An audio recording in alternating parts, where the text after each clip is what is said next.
Haleluya. Bersama-sama kita katakan amin.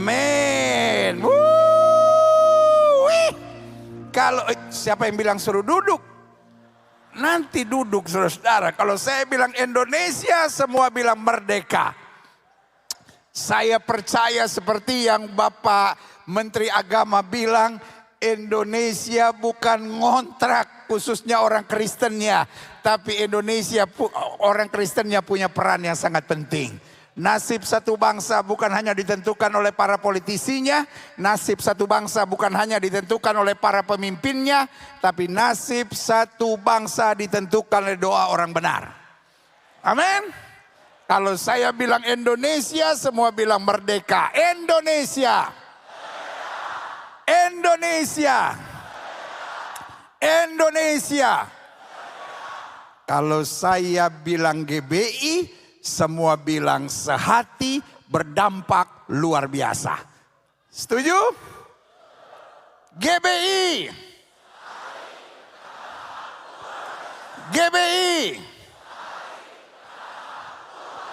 Indonesia. GBI. Berikan tepuk tangan yang meriah buat Tuhan. Silahkan duduk. Tuhan memberkati Bapak Ibu Saudara sekalian. Haleluya. Yesus kita dahsyat. Hari ini saya mau share tentang Injil dan kuasa. Sama-sama bilang sama saya, Injil dan kuasa. Saya percaya pujian penyembahan yang paling hebat di seluruh Indonesia adanya di gereja-gereja GBI. Sound system termahal yang ada di gereja-gereja di Indonesia pasti GBI. Multimedia terhebat pasti GBI. Tapi jangan salah. Kalau ada satu gereja yang tidak ada atapnya, cuman gedek saja sampingnya, pasti GBI.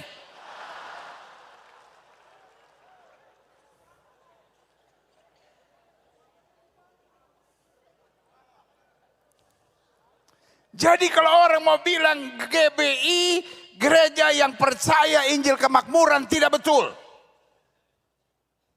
Tapi GBI percaya bahwa Injil harus disertai dengan kuasa. Gereja kita boleh bangunan yang tidak hebat, tapi tubang tangan buat yang sakit disembuhkan. Dan kalau sampai GBI tidak lagi percaya kuasa, maka dia tidak bernama GBI, dia bernama Karang Taruna.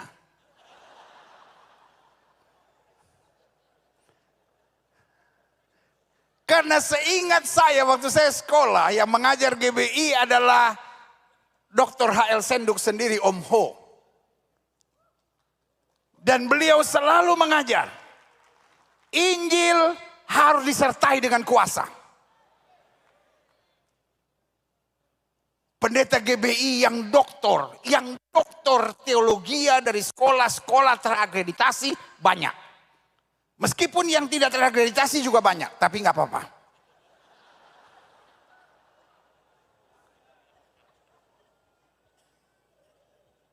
Yang MTH banyak.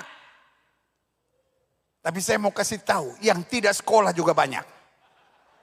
Dan semua diterima oleh Tuhan Yesus luar biasa. Asal jangan tidak sekolah tapi tulis nama DR. DRS boleh, di rumah saja. Karena pendeta bukan soal engkau doktor atau tidak. Pendeta soal engkau melayani dengan kuasa atau tidak. Sama-sama bilang sama saya, melayani dengan kuasa. Siapa yang rindu pulang dari sinode ini melayani dengan kuasa? Berikan tepuk tangan yang meriah buat Tuhan. Buka Alkitab kita sama-sama. Kalau multimedia sudah siapkan, kita bisa lihat sama-sama. Di gereja kita nggak ada yang model kayak begini, coba bayangin. Jangan sampai pendeta botak di belakang. Dapat lihat di layar. Aduh kasihan. Ampuni mereka sebab mereka tidak tahu apa yang mereka perbuat. Haleluya. Kalau saudara botak di belakang, jangan pakai multimedia rupa begini. Repot. Setiap kali kita putar, landasan ada di kepala.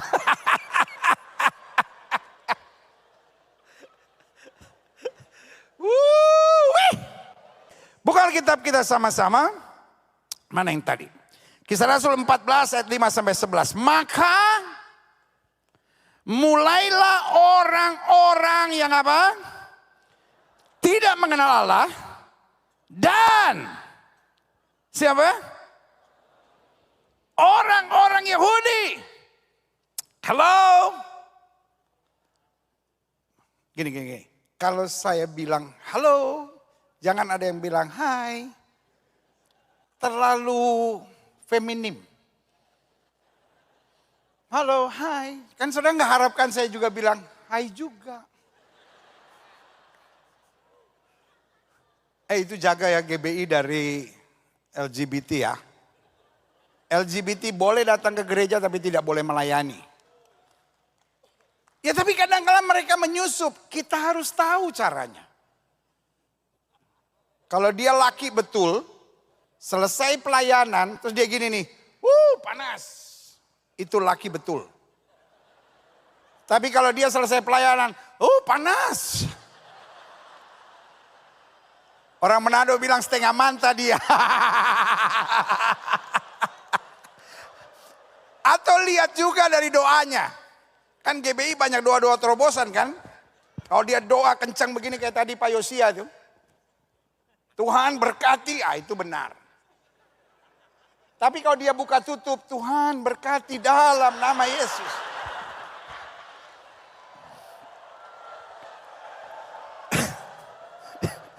Itu orang Manado bilang setengah manta dia itu, ya kan? Jadi, saya ulangi sekali lagi. Maka mulailah orang-orang yang apa? Sama-sama bilang sama saya tidak mengenal Allah. Tapi bukan cuma mereka, hello.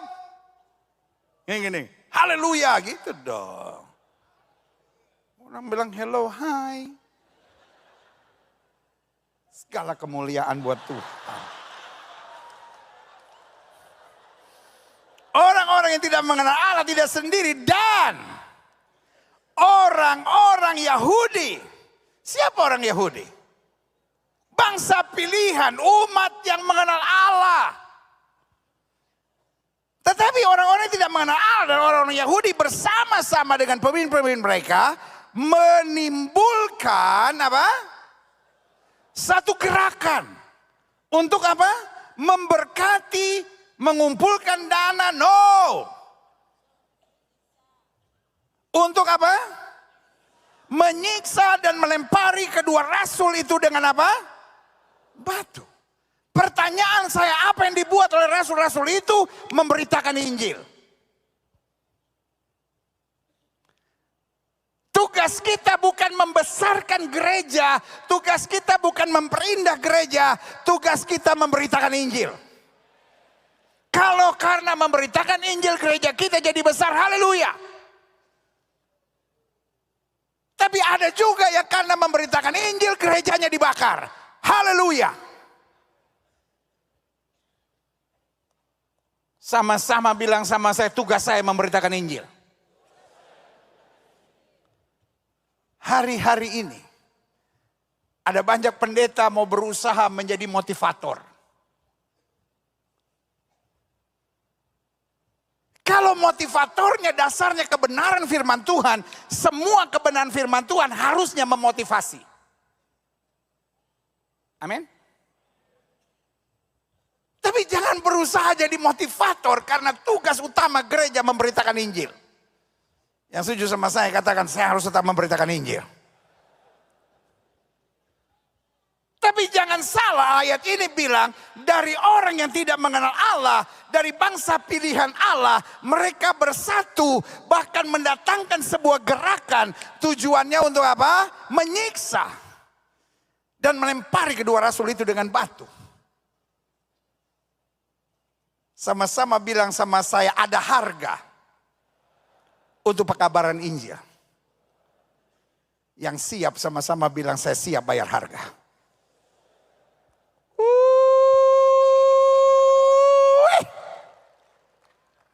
Saya percaya di neraka setan lagi bikin rapat. Rapat tandingan sidang sinode Gereja Betel Indonesia. Dan dia bilang, ini mereka yang ada di situ sedang siap untuk bayar harga untuk pekabaran Injil. Yang saya juga katakan, yeah. Ayat yang ke-6. Setelah rasul-rasul itu mengetahuinya, menyingkirlah mereka ke kota-kota Likaonia, Listra dan Derbe dan daerah sekitarnya. Ayat ke-7. Di situ mereka main-main di pantai sambil berjemur. No.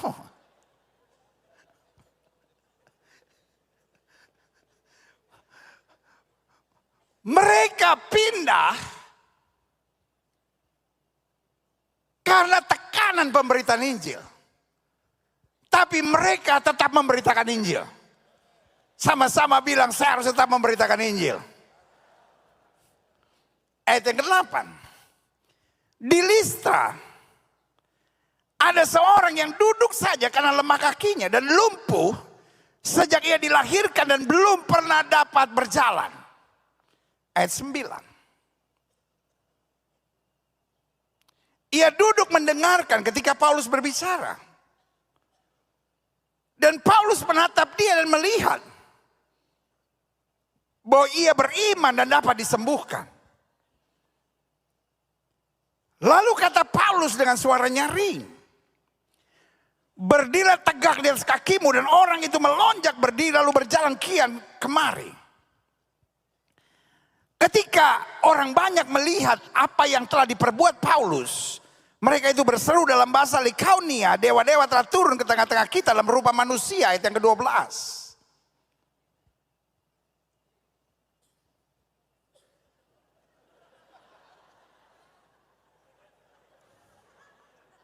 Halo? Heng. Belum. Ayatnya belum udah selesai. Kita lihat selanjutnya. Ketika orang banyak melihat apa yang telah diperbuat Paulus, mereka berseru dalam bahasa Likaonia, dewa-dewa telah turun ke tengah-tengah kita dalam rupa manusia. Berarti saya simpulkan begini. Tantangan dan pergumulan itu biasa. Amin. Saya catat di sini begini, klik. Yes. Mana dia tulisannya? Belum. Satu lagi yang tadi.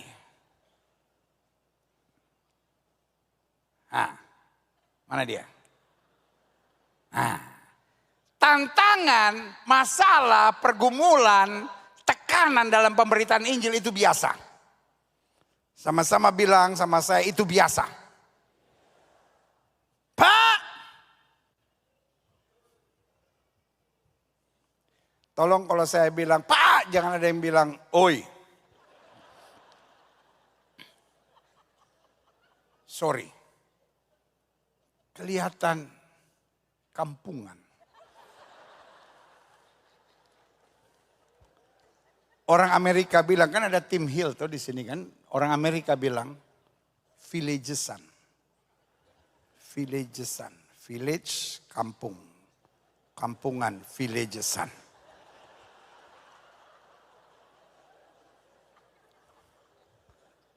Kan kalau di film-film gitu kan, film-film Hollywood kalau ditanya, Mr. Smith, dia jawab gini, Jadi kalau saya bilang, Pak, walaupun kita pelayanan dimanapun, tapi kita GBI. Jadi kalau ada yang panggil, Pendeta Yosep, dari mana dapat? Sidang Sinode ke-17. Dari Jakarta soalnya kan. Pak, ini baru GBI ini. Pak, Pak, oi, ayah. Itu kelas pengerja. Gembala. Kan? Walaupun jemaat cuma 9. Jadi pertemuan-pertemuan apa juga, ada pejabat juga kita dipanggil. Pendeta Lukas. Bu. Nah ini ibu-ibu udah keren ini. Jangan kau dipanggil, oi. Pak. Bu.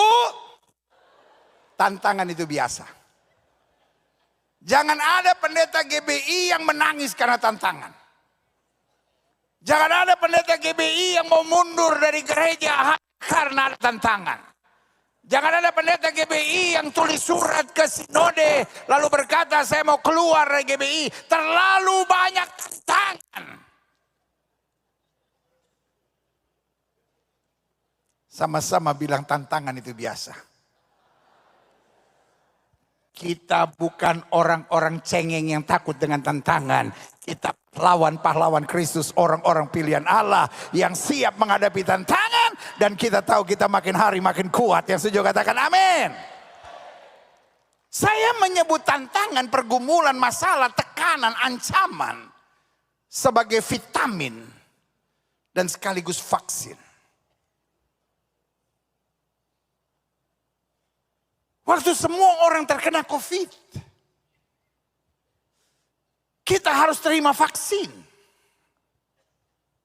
Vaksin itu apa? Vaksin itu sebetulnya virus yang dilemahkan. Tetapi itu membuat kita bisa bertahan dan kuat. Kalau saya izinkan satu persatu pendeta-pendeta GBI maju di atas sini dan bercerita. Saya percaya yang membuat kita kuat hari ini adalah tantangan. Sama-sama bilang sama saya, yang membuat saya kuat hari ini adalah tantangan.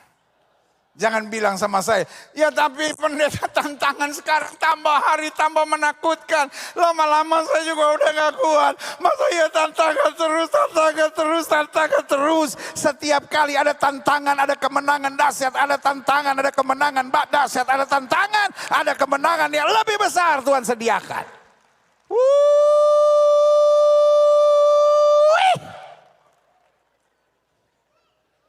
Berjalan pulang ke hotel nanti, berjalan dengan tegap sambil berkata, saya siap menghadapi tantangan, saya siap menghadapi tantangan, karena Tuhan sudah sediakan kemenangan yang luar biasa buat saya, haleluya.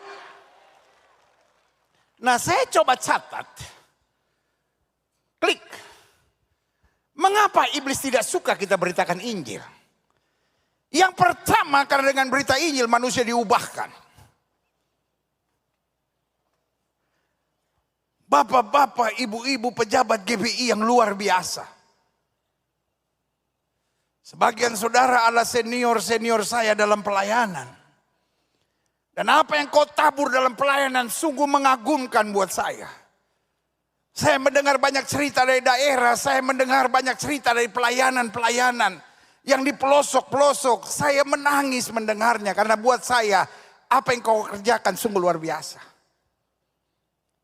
Tetapi dengar baik, bukan khotbah kita yang merubah orang.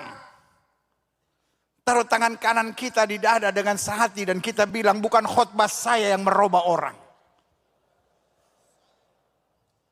Jangan kecil hati kalau khotbahmu biasa-biasa. Jangan kalau kenalan sama orang di sinode. Pendeta saya pelayanan di desa kecil, kampung kecil, di kamar kecil.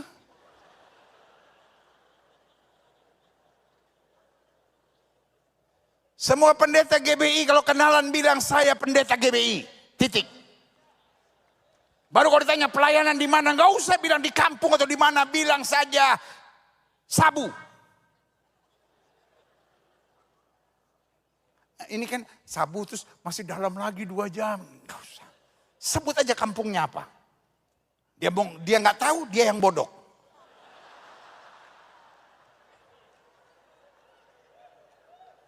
Nggak ada pendeta GBI yang bicara, oh saya pelayanan kecil. No, yang panggil kita Tuhan yang besar, yang dahsyat dan luar biasa. Yang panggil saudara, yang panggil saya, yang panggil Pak Niko, yang panggil pendeta Dr. Rubin Adi Abraham, yang panggil pendeta Tim Hill. Tuhan yang sama dengan memberikan kuasa yang sama, urapan yang sama, dan dengan kedahsyatan yang sama. Iblis nggak peduli sudah bangun gereja sejauh engkau tidak memberitakan Injil. Ada banyak orang di gereja yang berzina tetap berzina.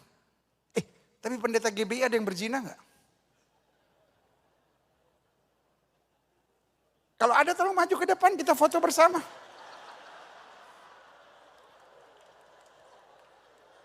Sudah. Pendeta Dr. Rubin ada Abraham sebagai ketua umum sudah bilang, kita nggak nengok ke belakang, kita nengok ke depan. Jadi mulai hari ini kalau ada yang berzina, dia berhenti berzina.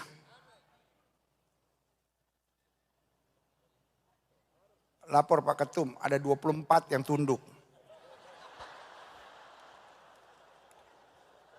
Sebab kalau yang lihat kiri kanan saya yakin, dia mencari, si itu datang nggak ya? Yang nunduk ini yang saya khawatir, dia nunduk ini.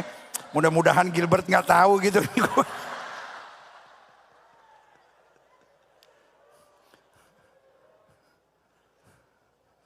Sama-sama bilang pendeta GBI harus bertobat. Pendeta GBI harus hidup suci. Dan pendeta GBI akan lihat kemuliaan Tuhan dinyatakan, berikan tepuk tangan yang meriah buat Tuhan.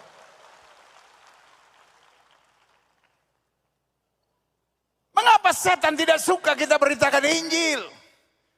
Karena Injil merubah orang. Di end of the day yang paling penting dalam gereja-gereja kita adalah bagaimana orang berubah. Pak, Ibu, jemaatmu gak besar gak apa-apa, yang penting orang berubah. Jangan kau kecil hati dan bilang, aduh kenapa ya, kok gereja saya gak besar-besar ya pendeta ya, apa ada kutuk? Yesus tidak pernah bilang bagaimana kau jadi gereja yang paling besar. Tetapi yang paling penting adalah lewat hidup kita jiwa-jiwa berubah. Nama Yesus dipermuliakan. Yang setuju katakan amin. Yang kedua, kenapa iblis tidak suka kita memberitakan Injil? Karena dengan berita Injil manusia dipulihkan. Iblis gak peduli orang masuk gereja. Sejauh yang kepahitan tetap kepahitan. Yang sakit hati tetap sakit hati. Yang terluka tetap terluka. Karena selalu saya bilang, orang terluka cenderung melukai. Saya berdoa tidak ada pendeta GBI yang terluka. Kalau ada orang lain sebelah buka gereja, biarkan dia buka gereja. Ya tapi jemaat saya pada kurang. Salah satu jemaat kau yang kurang atau jemaat dia yang kurang? Kalau jemaat kau yang kurang terus lama-lama gabung saja sama mereka.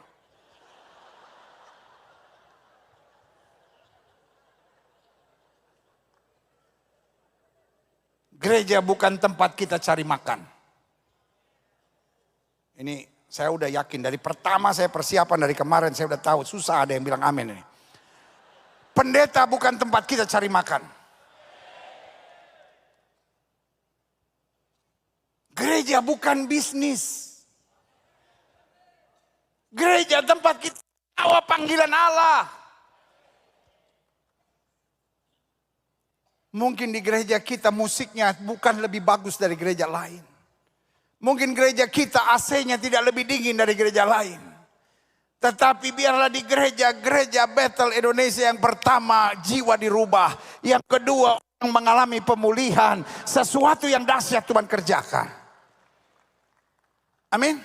Yang ketiga, kenapa iblis tidak suka dengan kita beritakan Injil? Yang ketiga, karena pemberitaan Injil manusia dikuatkan.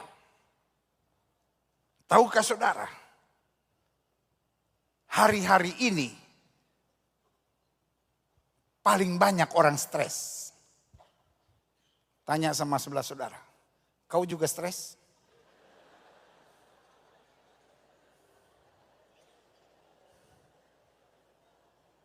Pendeta GBI dilarang stres. Loh, kita ada perwil, kita ada BPD. Kenapa orang stres? Kurang gaul.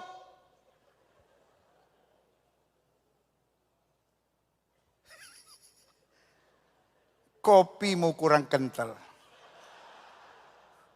Kata Menteri Agama bilang, piknikmu kurang jauh.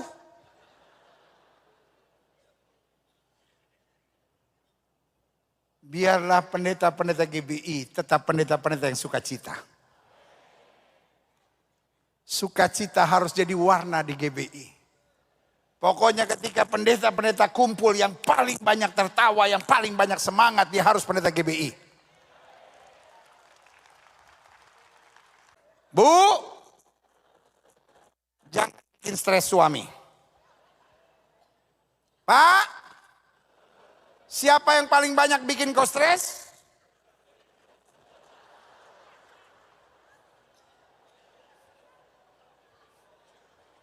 Nah ini saya senang ini, cuman dia yang berani negur istri saya nih, haleluya. Bu, terkutuklah engkau kalau engkau buat suamimu stres, Bu. Bayangkan, Bu, jemaat semua diberkati dengan khotbah suamimu. Haleluya, segala kemuliaan buat Tuhan. Engkau, kamu tuh ya. Bu, jangan sampai engkau dipakai setan, Bu. Ini baru pendeta GBI. Luar biasa. Ibu-ibunya dibilang jangan pakai setan. Ini kalau gereja lain tersinggung pulang ini. Ya udah kalau begitu, kalau saya bilang dipakai setan, ya udah saya.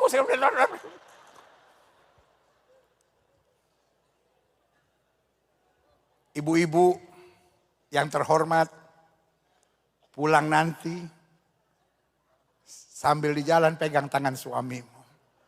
Bilang, sayang, mulai hari ini aku bikin kau tambah semangat dalam hidup. Lihat suami-suami. Kemarin saya menangis. 567 pendeta GBI mati. Sebagian besar laki-laki. Saya tanya sama ketum, kenapa? 1, COVID. 2, serangan jantung. 3, stroke. Saya percaya dia stres sama bininya itu. Jangan ketawa, Bu. Sadar.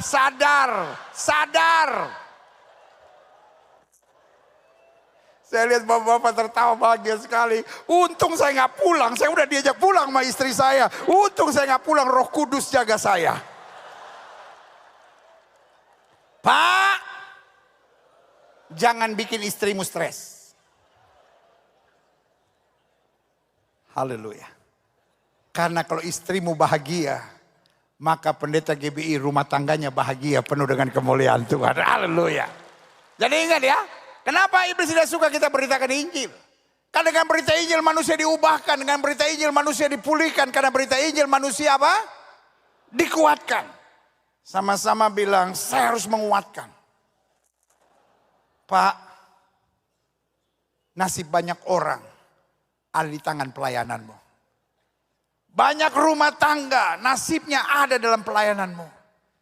Karena itu suami istri saling menopang. Iblis pengen kacaukan banyak keluarga hamba-hamba Tuhan. Tapi saya percaya keluarga kita akan melihat kedahsyatan kemuliaan Tuhan yang luar biasa. Haleluya. Yang keempat, iblis tidak suka kita beritakan Injil. Karena dengan berita Injil manusia diselamatkan. Iblis nggak peduli orang masuk gereja sejauh dia tidak mengalami keselamatan. Banyak gereja tidak lagi mengkhotbahkan tentang keselamatan. Mengapa dari antara gereja-gereja yang ada, salah satu gereja yang paling banyak tekanan adalah GBI? Karena GBI tetap percaya bahwa keselamatan adalah berita kita yang utama. Sama-sama bilang sama saya, orang perlu diselamatkan. Karena tidak semua orang Kristen masuk surga. Tapi semua orang yang menerima Injil akan melihat kemuliaan Tuhan dinyatakan. Dan sudah katakan amin. Karena itu saya simpulkan begini. Klik. Bagaimana menghadapi tantangan dalam pemberitaan Injil? Bahasa saya bilang, kembalikan kuasa ke gereja-gereja kita. Amin. Sama-sama bilang, kuasa harus ada di gereja kami. Siapa yang percaya? 2000 tahun yang lalu, belum ada ahli-ahli teologi seperti hari ini. 2000 tahun yang lalu belum ada STT Battle yang melatih hamba-hamba Tuhan yang luar biasa. 2000 tahun yang lalu belum ada sidang sinode dengan pembekalan dari hamba-hamba Tuhan yang luar biasa. Tapi 2000 tahun yang lalu, Injil tersebar lewat orang-orang biasa karena mereka punya kuasa. Alkitab berkata, Petrus berjalan, bayangan yang terkena orang sakit dan orang sakit disembuhkan. Alkitab berkata ada orang lumpuh. Dan Paulus bilang, berdirilah. Pertanyaan saya, kira-kira zaman itu sudah berlalu atau belum? Halo? Pertanyaan saya, kira-kira zaman mujizat sudah berlalu enggak? Siapa yang percaya mujizat masih perlu di gereja-gereja kita? Di YouTube sedang banyak serangan terhadap pendeta-pendeta yang melayani dengan mujizat. Saya berdoa, di kampung-kampung kita, di kota-kota kita, di desa-desa kita, di pedalaman-pedalaman kita, kemuliaan Tuhan tetap harus dinyatakan, kuasa harus dinyatakan. Orang boleh kritik teologi kita, tetapi ketika orang sakit sembuh, itu adalah bukti bahwa kemuliaan Tuhan dinyatakan. GBI salah satu gereja yang doktrin teologianya paling mantap. Kita ada orang-orang seperti Pak Dr. Asigor, Dr. Gernaida Pakpahan, Dr. Junifrius Gultom, Dr. Franz Pantan, dan berbagai doktor-doktor lainnya. Yang memang mengajar dengan hebat. Yang memang buat buku yang luar biasa. Sehingga saya beri nama GBI adalah salah satu gereja yang doktrin teologianya paling mantap dan paling bertanggung jawab.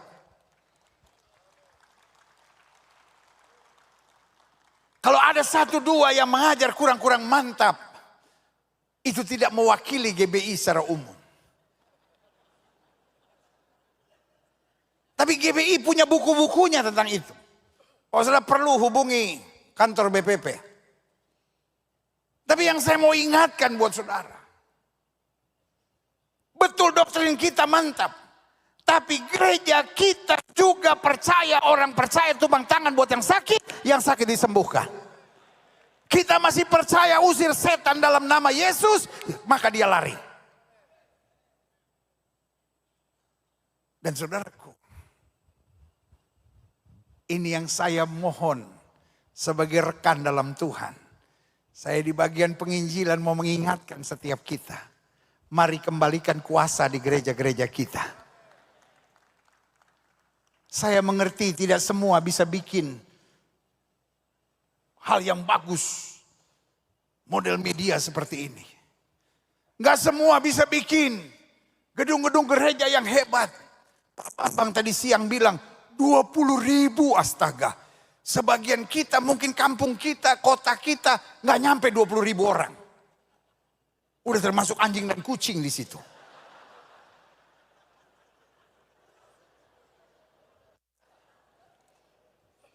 Karena saya di bagian penginjilan tahu persis. Ada gereja-gereja yang begitu kecil dan sederhana. Yang jemaatnya, aduh, jauh-jauh dikit lagi. Tidak semua kita bisa punya sound system sehebat ini. Tidak semua kita bisa punya lighting sehebat ini. Tadi itu, worship dari NDC, astaga. Kita bawaannya gak mau pulang. Sebagian kita bilang, tuh anak-anak kalau bisa gue bawa ke gereja gua. Tapi kalau mereka lompat-lompat begitu di gereja kita, rubuh.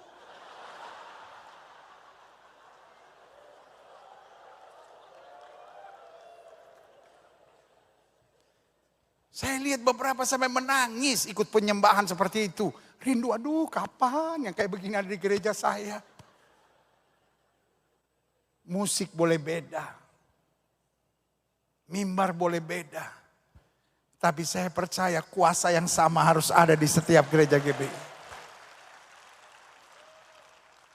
Yang percaya angkat tangan bilang, saya rindu kuasa di gereja kami. Saya rindu kuasa di pelayanan kami. Saya berdoa pulang dari sinode ini. Ketika saudara pulang besok ada perjamuan suci. Pastikan saudara hadir sampai ibadah penutup. Jangan udah penutup, mau jalan-jalan dulu, mau lihat-lihat dulu. Tunggu sampai perjamuan suci terakhir. Nanti dari pemerintah ada Menteri Negara BUMN akan ada di sini untuk menutup. Setelah itu akan ada perjamuan suci. Dan waktu perjamuan suci saudara angkat imani, mulai hari ini saya melayani dengan kuasa, yang sakit disembuhkan, rumah tangga dipulihkan, setan-setan dihancurkan. Amin. Nah, saya coba simpulkan, klik. Kuasa apa yang perlu kembali di gereja kita? Satu, kuasa yang menghancurkan iblis. Iblis mau bikin gereja kita become a show. Hanya show. Tetapi biarlah gereja-gereja kita kembali memuliakan Kristus. Amin. Makin banyak pakai jimat.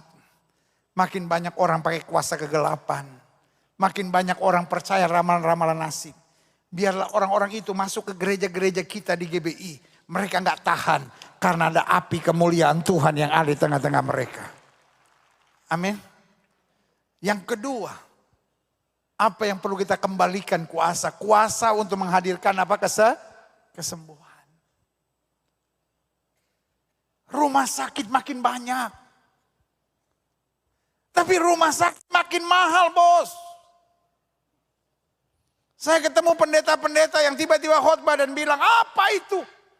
Pendeta khotbah kesembuhan, pendeta khotbah kesembuhan.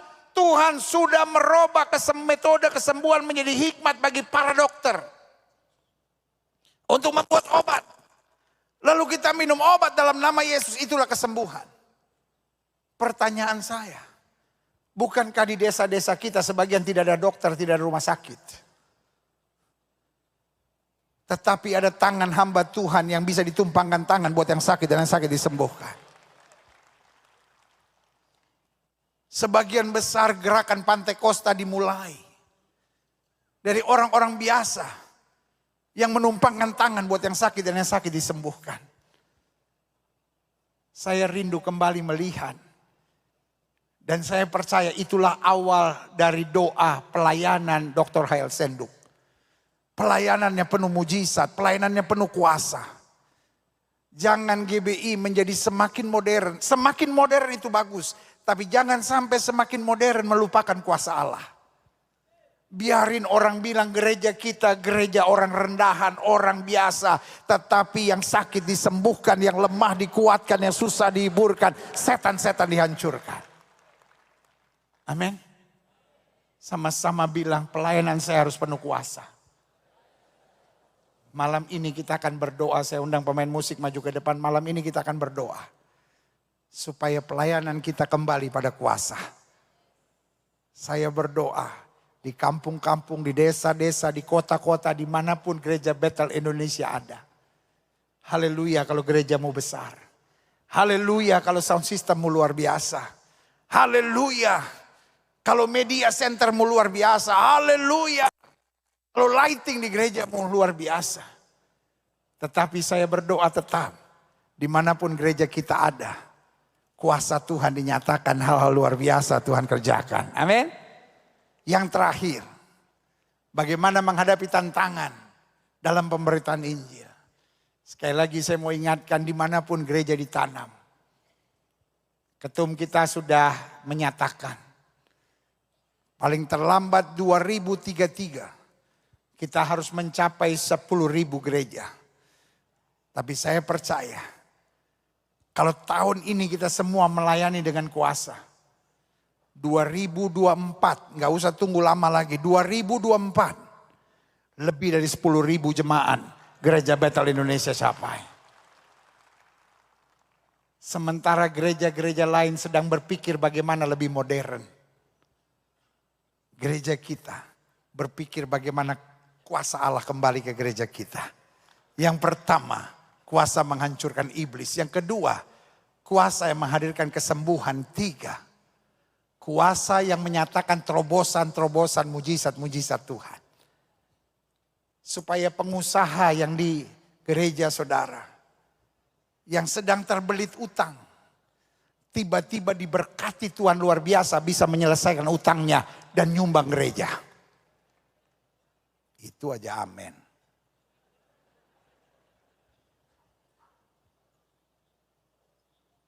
Amin. Gereja GBI harus kembali menjadi gereja yang berdampak. Kita tadi sudah dapat belajar banyak sekali. Baik yang disampaikan oleh Bapak Pendeta Wiryo Hadi maupun Bapak Pendeta Bambang. Bagaimana GBI berdampak luar biasa. Dan saudaraku yang kasih dalam Tuhan, saya percaya setiap kita terbakar. Tapi setiap saudara mikir, bangun rumah sakit berapa? Bayar uang sekolah anak gua aja telat. Terus Pak Bambang mulai cerita bagaimana bak-bak sampah. Ya ilah, tempat sampah di rumah gua aja gue bayarnya nyicil. Mungkin kita nggak bisa, haleluya kalau sudah bisa berdampak sejauh itu. Kita doakan, apalagi pendeta-pendeta yang dipercaya Tuhan untuk mengembalakan gereja-gereja yang mega church. Ayo mari berbuat sesuatu. Tapi sebagian kita mungkin gak bisa beli motor-motor seperti itu. Gak bisa beli bak-bak sampah yang besar seperti itu. Tapi tanganmu bisa ditumpangkan buat orang sakit dan orang sakit disembuhkan. Khotbahmu bisa dipakai Tuhan memulihkan rumah tangga yang hancur. Dan lewat hidupmu kuasa Allah dinyatakan. Kita bangkit berdiri. Sama-sama bilang saya rindu kuasa Allah. Haleluya.